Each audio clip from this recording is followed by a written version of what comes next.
આગળ સમાચારમાં વાત કરીએ તો વડોદરાથી સમાચાર પ્રાપ્ત થયા છે તો વડોદરામાં ખેડૂતોને નોટિસ આપવામાં આવી છે તો સમાચાર સામે આવી રહ્યા છે વડોદરાથી સમાચાર પ્રાપ્ત થયા છે તો વડોદરાના કરજણમાં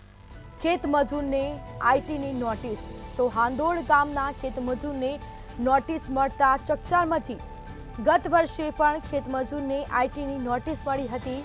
વકીલ દ્વારા ખેત મજૂરને આઈટીને જવાબ આપ્યો હતો તો જવાબ આપ્યો હોવા છતાં પણ આ વર્ષે નોટિસ મળી છે 75 લાખનો વ્યવહાર કર્યો હોવાની નોટિસ ફટકારવામાં આવી છે તો ચાલુ વર્ષે પણ ફરીથી નોટિસ મળતા ગામમાં ચકચાર મચી જેનો જવાબ ખેત મજૂરી કરતા ઈસમે વકીલની ફી ભરીને આપી દીધો હોવા છતાં પણ ફરીથી નોટિસ ફટકારવામાં આવી તો હાંદોડ ગામના ખેત મજૂરને નોટિસ મળતા ચકચાર મચવા પામી છે ગત વર્ષે ખેત મજૂરને આઈટી વિભાગ દ્વારા નોટિસ આપવામાં આવી હતી વકીલ દ્વારા ખેત મજૂરને આઈટીને જવાબ પણ આપ્યો પરંતુ ફરી જવાબ આપ્યો હોવા છતાં પણ આ વર્ષે નોટિસ મળી છે પૂનમભાઈ હાંડોદથી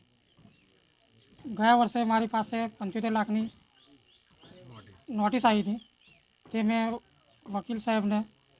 જાણ કરી હતી બધા ગામના લોકોને પણ મેં બતાવી કે આ 75 લાખની નોટિસ છે ભાઈ તારા નામની કે તું કોઈ પણ વકીલને જઈને બતાવીને એના પૈસા વકીલ સાહેબે મને કીધા કે 2500 રૂપિયા જેવું થશે એનું હું તરત ત્યાં આગળ જવાબ આપું છું એવું મને જણાવ્યું સાહેબે અને મેં 2500 રૂપિયા ત્યાં ભર્યા હતા પછી એનો જવાબ ત્યાં આપેલો છે મેં અને તોય મારા પાસે આ નોટિસ આવેલી છે એટલે ફરીથી હું સાહેબને એવું વિનંતી કરું છું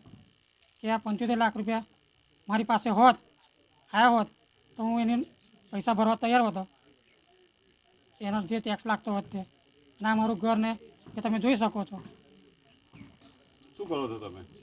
હું મજૂરી કરું છું ખેત મજૂરી કરું છું અહીંયા ગામની અંદર કપાસ વેરવાનું